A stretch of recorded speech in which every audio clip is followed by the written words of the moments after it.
Friends, इससे पहले हमने जो वीडियो देखी है, जो लेक्चर्स हमने पढ़े हैं, उनमें हमने क्या पढ़ा है? फिजिकल प्रॉपर्टीज और केमिकल प्रॉपर्टीज ऑफ मेटल, है ना। केमिकल प्रॉपर्टीज ऑफ मेटल हम देख चुके हैं। आज की जो वीडियो है हमारी, उसमें हम क्या देखेंगे? Chemical properties of non metal. And इसके अलावा मैं तुम्हें ये भी बताऊंगी कि एक सॉल्यूशन एक्वारेजिया जो पूछ लिया जाता है एग्जाम में कई बार, तो एक्वारेजिया क्या होता है ना, और कैसे बनता है, मतलब वो। और उसके अलावा रिएक्टिविटी सीरीज आप सामने देख रहे हैं, बनी हुई है आपके। रिएक्टिविटी सीरीज में आपने ये भी पढ़ा हुआ है पिछले लेक्चर में कि हमारे हाईएस्ट रिएक्टिव मेटल कौन कौन से हैं, मोर रिएक्टिव देन हाइड्रोजन कौन कौन से, पोटेशियम, सोडियम, कैल्शियम एक्सेट्रा। तो ये सब क्या है? रिएक्टिव मेटल्स हैं रिएक्टिव सीरीज के अंदर। तो इसमें हम ये भी देखेंगे कि why some metals are more reactive than other less reactive, क्यों है ऐसा, है ना। ये भी हम इसके बारे में देखते हैं।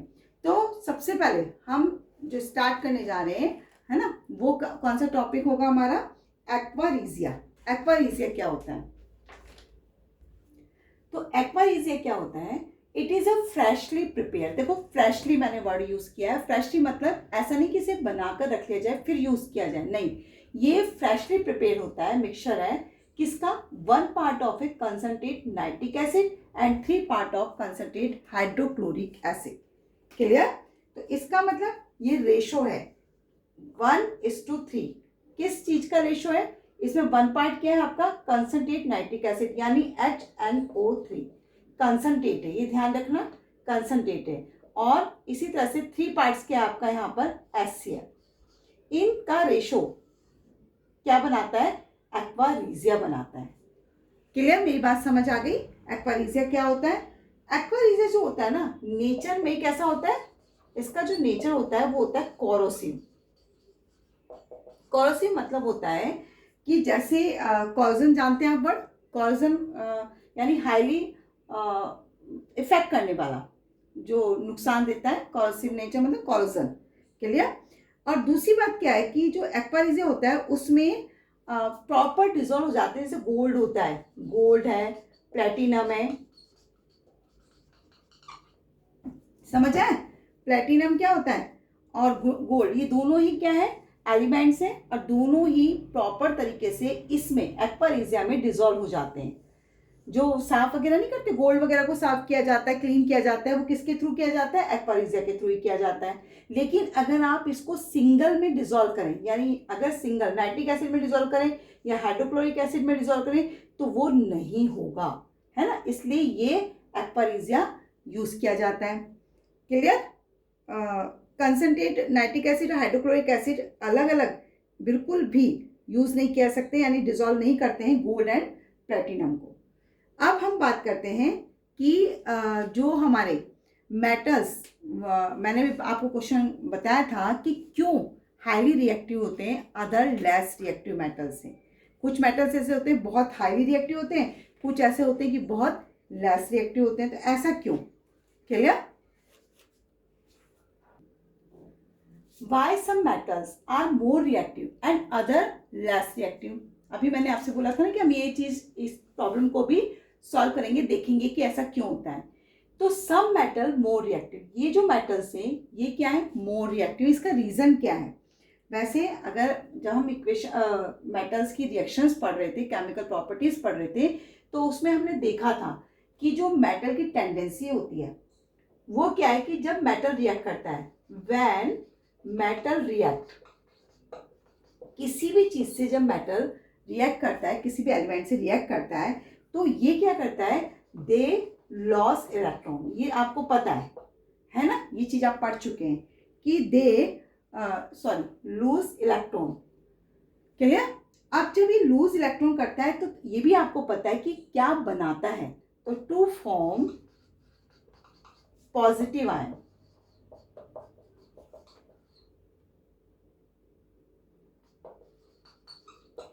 पॉजिटिव आयन, है ना। अब आप ये बताइए मुझे, आप पढ़ चुके हैं वैसे कि जैसे सोडियम है, ये मैं कई बार वैसे एग्जांपल आपको रिप्लाई कर चुकी हूँ कि सोडियम है, इसके पास क्या होता है? 2, 8 और 1 होता है, क्योंकि इसकी एटॉमिक जो नंबर होता है वो कितना होता है, 11 होता है। तो इसका जो इलेक्ट्रॉनिक कॉन्फ़िगरेशन होता है वो 281 होता है। 1 की को क्या करेगा, ये चूंकि मेटल है ना, तो ये 1 इलेक्ट्रॉन को क्या कर देता है, निकाल देता है। अगर ये 1 इलेक्ट्रॉन निकाल देगा तो सोडियम अब कन्वर्ट हो जाता है पॉजिटिव में, जो कि हम क्या कह रहे हैं, पॉजिटिव आयन। मेरी बात क्लियर हो रही है कि क्या बोलना चाहती हूं मैं? अब ये टेंडेंसी, जो पॉजिटिव आयन बनने की टेंडेंसी है, वो मेटल में सबसे ज़्यादा होती है। ये तुरंत क्या करते हैं, इजीली वे में मतलब कुछ जो एलिमेंट्स हैं, जो मोर रिएक्टिव एलिमेंट्स हैं, उनकी टेंडेंसी क्या होती है कि अगर कोई ये रिएक्ट करते हैं किसी से, तो जनरली क्या बना लेते हैं, पॉजिटिव आयन बना लेते हैं। तो अब ये पॉजिटिव आयन बनाता है ना। अब हमारा आंसर क्या होगा, आंसर होगा कि if a metal atom, atom लिख लीजिए, atom can lose electron easily to form positive ions. समझ आया कि ये पॉजिटिव आयंस बना लेते हैं, इस वजह से इट विल रिएक्ट रैपिडली, मतलब फिर उसके बाद वो रिएक्ट क्या कर जाते हैं, तेजी से रिएक्ट कर जाते हैं with other substance and hence it will be a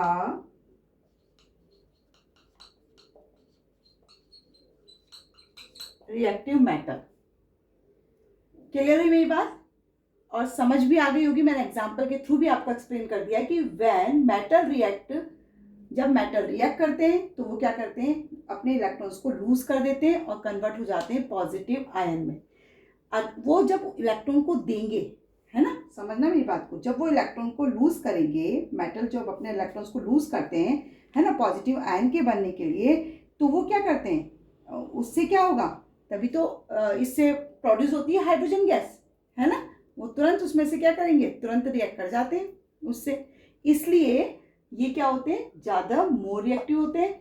जबकि जो लेस रिएक्टिव मेटल होंगे, इसका अपोजिट कर दीजिए, जो लेस रिएक्टिव मेटल होते हैं वो क्या करते हैं, इजीली पॉजिटिव आयन तो बना ही नहीं पाएंगे, है ना, इजीली नहीं बना पाएंगे। मेरा मतलब ये है कि स्लोली, रैपिडली नहीं करते हैं, स्लोली इलेक्ट्रॉन्स को क्या करते हैं, लूज करते हैं और अदर सब्सटेंस के साथ रिएक्ट हो जाते हैं। इसलिए वो क्या कहलाते हैं, लेस रिएक्टिव मेटल कहलाते हैं। समझ आ रहा है? और इसका एग्जांपल मैंने आपको सोडियम एटम्स का दे दिया है कि सोडियम एटम क्या करता है, अपने इलेक्ट्रॉन्स को लूज कर देता है और क्या कर लेगा, इसीलिए वो हाईली रिएक्टिव होता है और ज़्यादा से ज़्यादा जो भी सब्सटेंस उसके सामने होता है उससे क्या कर लेगा, रिएक्ट कर लेता है। क्लियर? ये क्वेश्चन समझ आ गया होगा कैसे होता है, क्या प्रॉपर्टी है इसकी, है ना। देखो जो हमने भी क्वेश्चन पढ़ा उससे रिलेटेड एक और क्वेश्चन आपके सामने आ सकता है, लेकिन आंसर एज इट इज ही है। Metals which are more reactive than hydrogen. ये देखिए, ये जो मेटल्स हैं ये हाइड्रोजन से मोर रिएक्टिव है।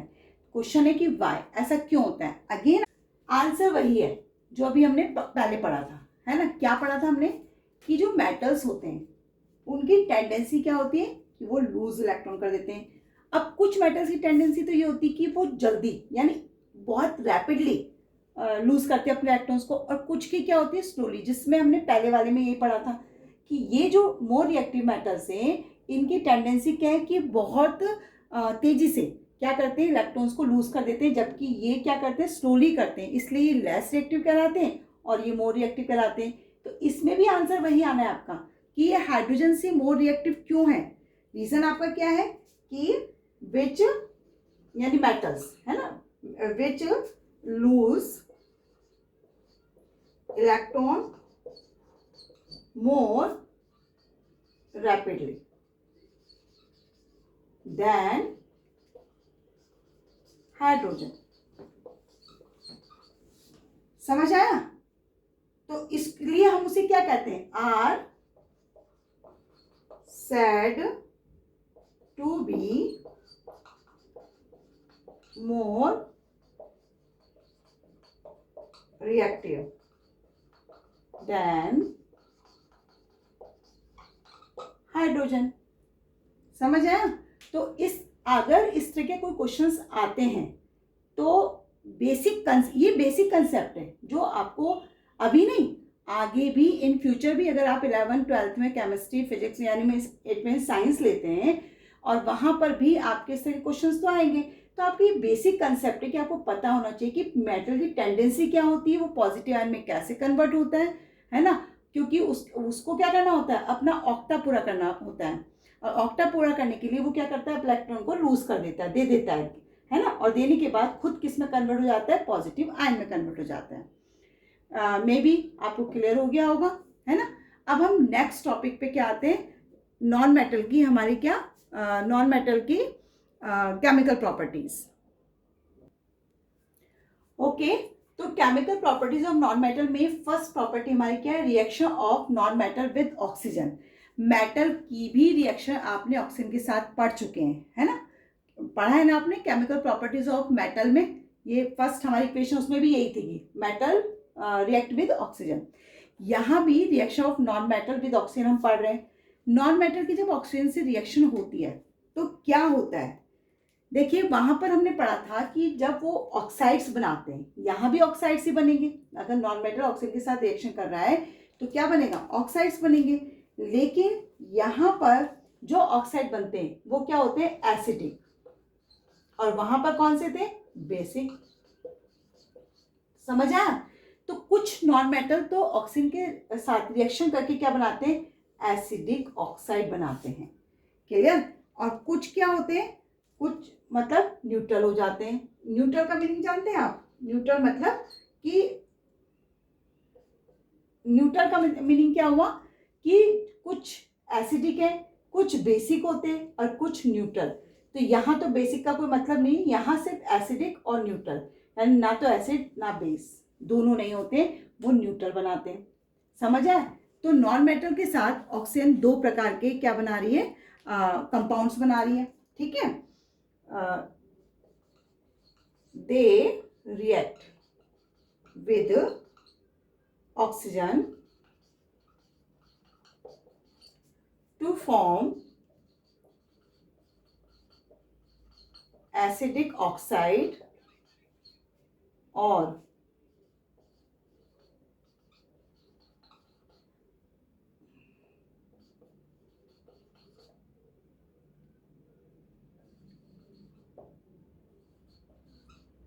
Neutral oxide. ठीक है, अब इसमें एक चीज और याद रखना कि जो नॉन मेटल्स ऑक्साइड्स होते हैं, है ना, नॉन मेटल ऑक्साइड जो होते हैं वो क्या होते हैं, दे आर, ऑक्साइड्स की बात कर रही हूं मैं, they are covalent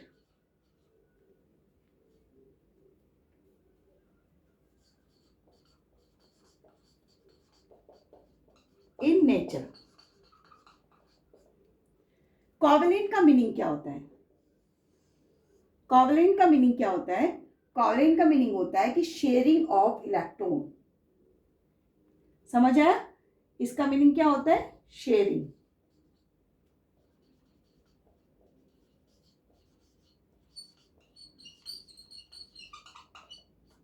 sharing of electron यानी इलेक्ट्रॉन को शेयर कर कर जब कोई कंपाउंड बनता है तो उसे कहते हैं कोवेलेंट इन नेचर।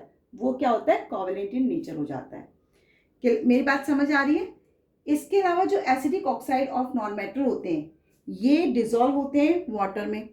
ये प्रॉपर्टीज आप याद रखें। देखो फर्स्ट प्रॉपर्टी मैंने क्या बताई कि जो रिएक्शन ऑफ नॉन मेटल है वो क्या आते हैं, they react with oxygen to form acidic oxide और न्यूट्रल ऑक्साइड, ये बनाते हैं। सेकंड मैंने आपको क्या बताया कि they are covalent in nature. जो ऑक्साइड्स बनते हैं, दे मतलब ऑक्साइड, ध्यान रखना, यहां मैं लिख देती हूं आपको समझने के लिए कि ऑक्साइड जो होते हैं वो कोवेलेंट इन नेचर में होते हैं, और कोवेलेंट का मीनिंग क्या होता है, sharing of electron.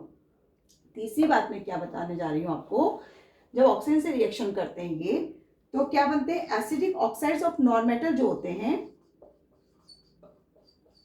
Acidic oxide of non metal जो होते हैं वो डिसॉल्व होने के बाद किसमें, डिसॉल्व इन वाटर, तो क्या बनाएंगे, ये बनाते हैं एसिड, ठीक है, in water to form acid. तीसरी पॉइंट ये हो गई। तो तीनों चीजें आपको समझ आ गई होंगी कि हम क्या पढ़ रहे हैं। अब हम यहाँ एग्जाम्पल लेते हैं, ठीक है। एग्जाम्पल में देखिए, एक एक एग्जाम्पल ले लेते हैं। कार्बन है, carbon is a non matter. अगर ये ऑक्सीजन से रिएक्शन करता है तो क्या बनाता है, ये बनाता है CO2, कार्बन डाइऑक्साइड, ठीक है। और ये जो कार्बन डाइऑक्साइड है वो एसिडिक होता है नेचर में, यानी एसिडिक ऑक्साइड होता है। अब अभी हमने कहा था कि जो ऑक्साइड्स होते हैं अगर उन्हें वाटर में डिसॉल्व करते हैं तो वो एसिड बना लेते हैं। तो हम यहाँ CO2 का रिएक्शन वाटर से करते हैं, तो ये क्या बनाएगा, H2CO3, जिसे हम कहते हैं कार्बोनिक एसिड। समझ आया, कार्बोनिक एसिड कहते हैं। तो देखिए ऑक्साइड मतलब नॉन मेटल ऑक्साइड जो था उसने जब वाटर से रिएक्शन की तो एसिड बन गया, क्लियर। इसी तरह से सेकंड है, ये फर्स्ट एग्जांपल आपका हो गया। सेकंड एग्जांपल और लेते हैं इसकी। अब हम लेते हैं सेकंड एग्जांपल, सल्फर। सल्फर क्या है, सल्फर भी एक नॉन मेटल है और येलो कलर का होता है। समझ आए, जब ये बर्न होता है एयर में तो यानी ऑक्सीजन से रिएक्ट करता है और ऑक्सीजन से रिएक्ट करने के बाद क्या बनाएगा, एसिडिक ऑक्साइड। जैसे कि उसने CO2 बनाया था ऐसे ये भी क्या बनाएगा, SO2 बना लेगा। तो सल्फर ने किसके साथ रिएक्शन करी, ऑक्सीजन के साथ, यानी सल्फर ऑक्सीजन में बर्न हुआ, एयर से रिएक्ट किया। एयर से रिएक्ट करने के बाद क्या बना, SO2, जिसे क्या कहते हैं हम, सल्फर डाइऑक्साइड या एसिडिक ऑक्साइड। अब ये भी तो क्या करेगा, ये भी रिएक्शन करेगा किससे, अब वाटर से। तो SO2 ने जब वाटर से रिएक्शन करी तो सुनना ध्यान से, क्या बनता है, तब बनता है sulphurous acid, sulphurous acid H2SO3। देखिए एक होता है आपका H2SO4 जिसे हम कहते हैं सल्फ्यूरिक एसिड। ये सल्फ्यूरिक नहीं है, ये है सल्फरस, नाम लिख लीजिए इसका,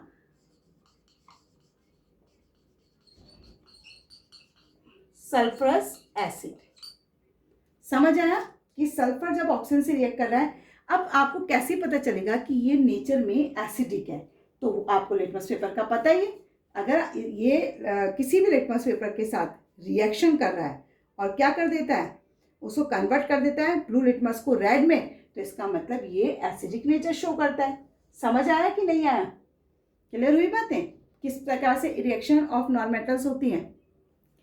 ये तो बात करी हमने एसिडिक नेचर की, यानी कि जब कोई भी नॉन मेटल ऑक्सीजन के साथ एक रिएक्शन कर रहा है और ऑक्साइड बनाए तो उसका नेचर क्या होता है, एसिडिक।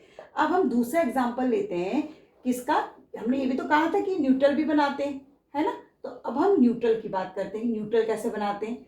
इसमें भी हम कार्बन का एग्जाम्पल ले रहे हैं, ठीक है। एग्जाम्पल किसका ले रहे हैं हम, न्यूट्रल। न्यूट्रल में हमने एग्जाम्पल किसका लिया, कार्बन का।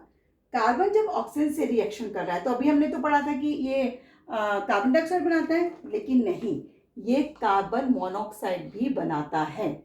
अगर कार्बन ऑक्सीजन से रिएक्शन करता है तो कार्बन मोनोऑक्साइड भी बनाता है। लेकिन यहाँ क्या है रीजन, दोनों को हमें कैसे पता चलेगा कि ये कार्बन मोनोऑक्साइड बन रहा है, कार्बन डाइऑक्साइड बन रहा है। तो ये कंडीशन क्या होती है, जब ऑक्सीजन, सुनना बात को ध्यान से, ध्यान, ये बेसिक कंसेप्ट है, आप ध्यान दें हर चीज पे। जब ऑक्सीजन क्या होता है, इनसफिशिएंट होता है, इनसफिशिएंट सप्लाई होती है ना जब ऑक्सीजन की,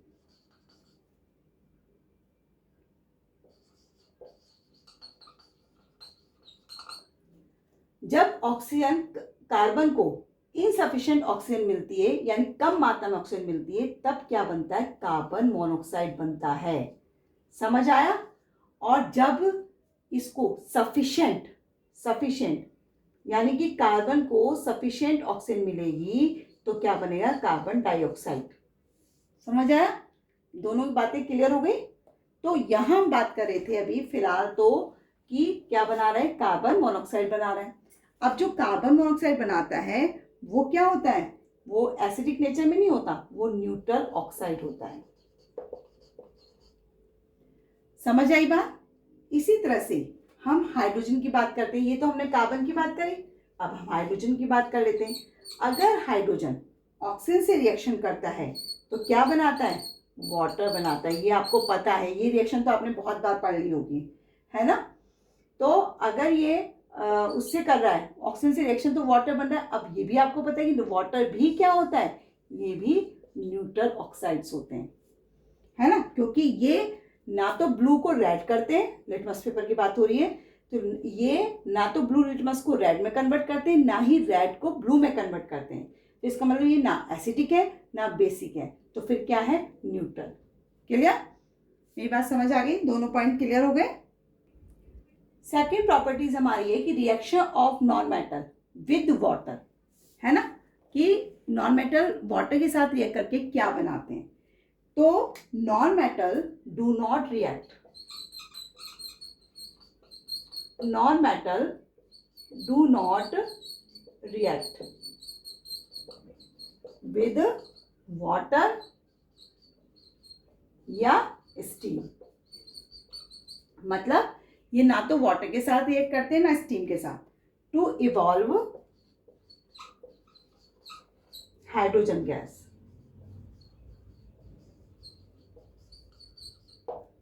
समझ आया कि non metal,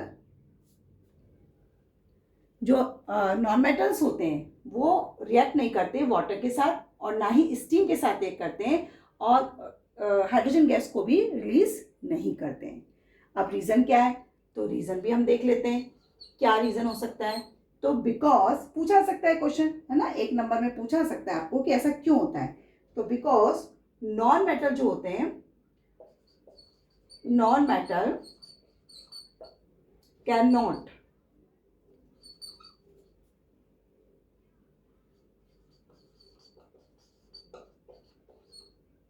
give electrons to reduce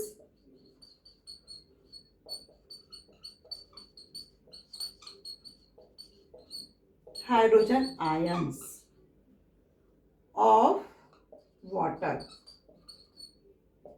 into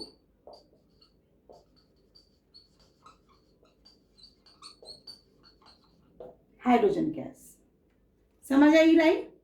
कि जो नॉन मेटल्स होते हैं वो क्यों नहीं करते हैं? क्योंकि जो नॉन मेटल होते हैं ना, वो कैन नॉट गिव इलेक्ट्रॉन्स, वो इलेक्ट्रॉन नहीं दे पाते हैं। किसके लिए नहीं दे पाते हैं? वो reduce the hydrogen ion, hydrogen ion को रिड्यूस करने के लिए, और वाटर में से, है ना, ताकि वो किस में कन्वर्ट हो सके? हाइड्रोजन गैस में। ये काम ये नहीं कर पाते, इसीलिए नॉन मेटल रिएक्ट नहीं करते वाटर के साथ। ये मेरे ख्याल से क्लियर हुआ होगा, है ना? Next, third property, reaction of non metal with dilute acids. अब हम तीसरी प्रॉपर्टी में क्या पढ़ रहे हैं कि क्या नॉन मेटल डाइल्यूट एसिड के साथ रिएक्ट करते हैं तो क्या बनाते हैं। अगेन वही है कि non metals do not react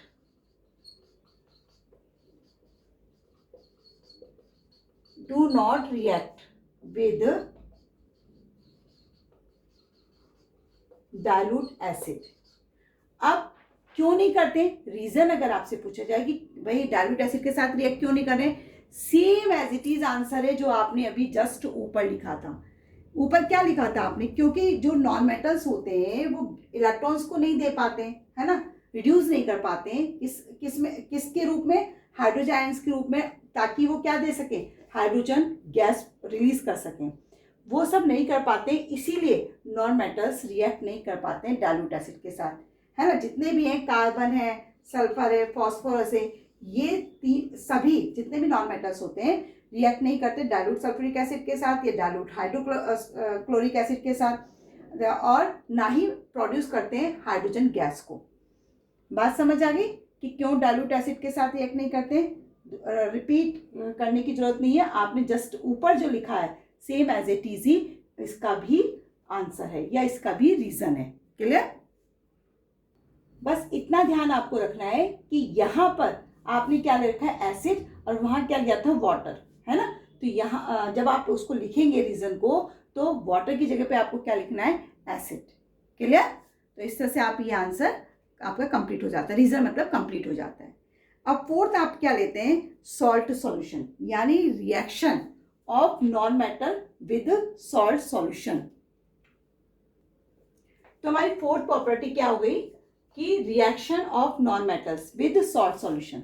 तो अगेन वही आपका देखो, इसमें नॉन मेटल्स में ज़्यादातर यही है कि ये इसके साथ रिएक्ट नहीं करेगा, वो इसके साथ, बहुत कम है जो रिएक्ट करता है। तो यहाँ भी यही है कि they do not react with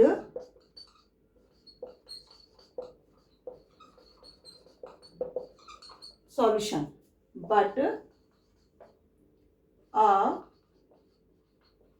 more reactive non-metal displays a less reactive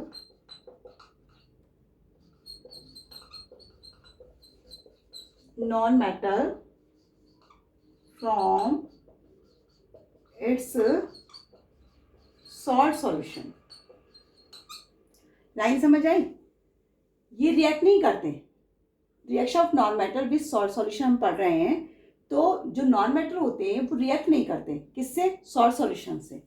पर क्या करते हैं ये, but a more reactive non metal जो होते हैं वो डिस्प्लेस कर देते हैं a less reactive non metal को, किसमें से, सॉल्ट सॉल्यूशन में से। ये रिएक्शन एक तरह से आपको अगर ध्यान हो, फर्स्ट में हमने चैप्टर में पढ़ी हुई है, किस तरह की रिएक्शन है, डिस्प्लेसमेंट रिएक्शन है ना, डिस्प्लेस कर दी तो डिस्प्लेसमेंट रिएक्शन हो गई। इसमें एक एग्जांपल ले लेते हैं, सोडियम ब्रोमाइड। ये सोडियम ब्रोमाइड है ना, इसकी रिएक्शन हमने किससे कराई, क्लोरीन से, और क्या बनेगा, NaCl, और साथ में क्या निकल जाएगा, ब्रोमीन। समझ आया? अब देखिए यहाँ पर सोडियम ब्रोमाइड, इसमें क्या आ रहा है, Br, ये क्या है, Cl2। अभी मैंने कहा कि जो मोर रिएक्टिव नॉन मेटल होता है, ये जो आपका है एलिमेंट क्लोरीन जो है वो क्या होता है, मोर रिएक्टिव। किससे मोर रिएक्टिव है, देन ब्रोमाइन। समझ आया?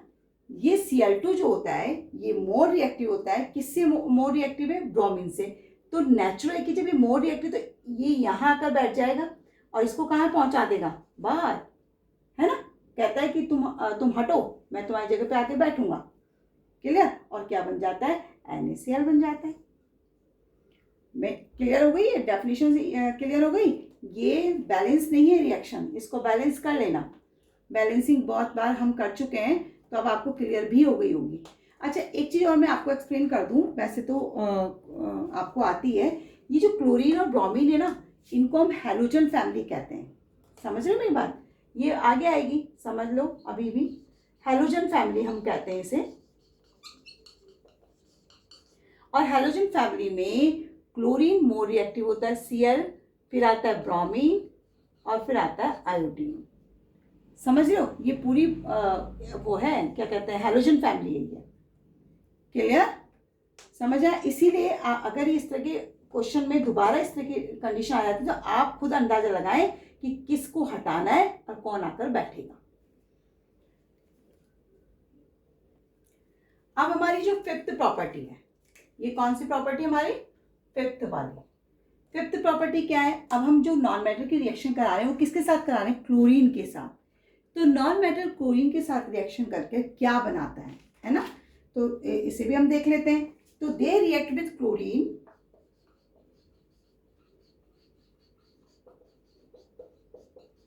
क्लोरीन का सिंबल लिख देती हूँ, Cl।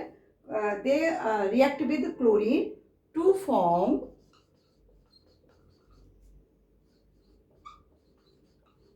covalent chlorides which are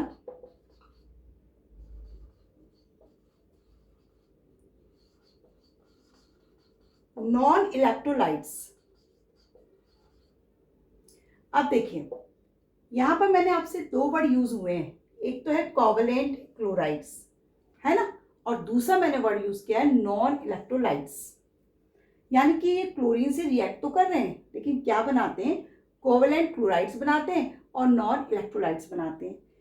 अब यहाँ मैं बात करती हूँ आपसे कि जो ये इलेक्ट्रोलाइट्स होते हैं ये क्या होते हैं, है ना। तो इसकी डेफिनेशन मैं बताती हूँ। इलेक्ट्रोलाइट्स क्या है, तो उसका अपोजिट नॉन इलेक्ट्रोलाइट्स होंगे। इलेक्ट्रोलाइट्स क्या होते हैं,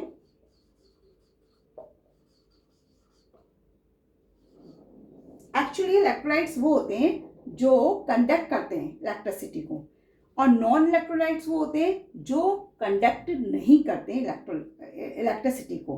तो एक तरह से मैं इसकी डेफिनेशन आपको कंप्लीट करती हूँ कि इलेक्ट्रोलाइट्स क्या होते हैं।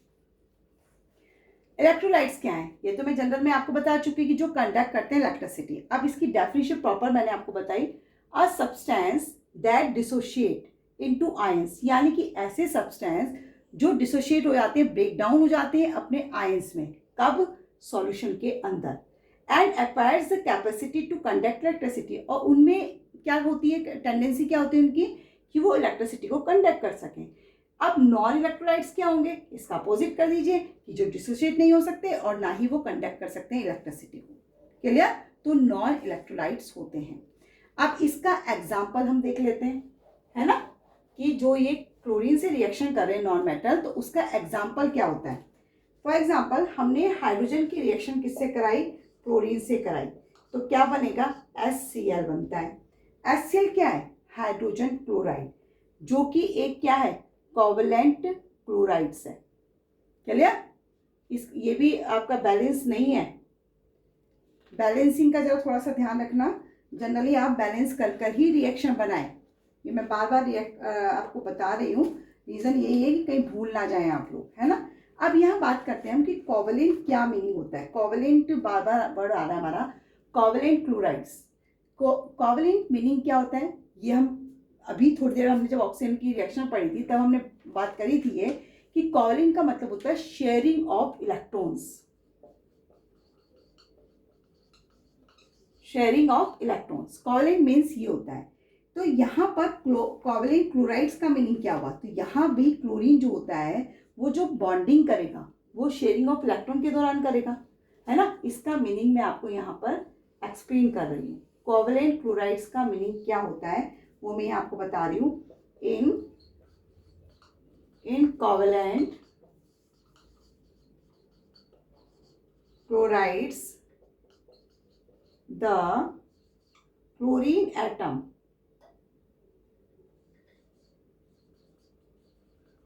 ये क्लोरीन है, ठीक है, इज कोवेलेंटली बॉन्डेड, बॉन्ड मतलब बॉन्ड बनाना, ठीक है, बॉन्डेड बाय अ शेयर्ड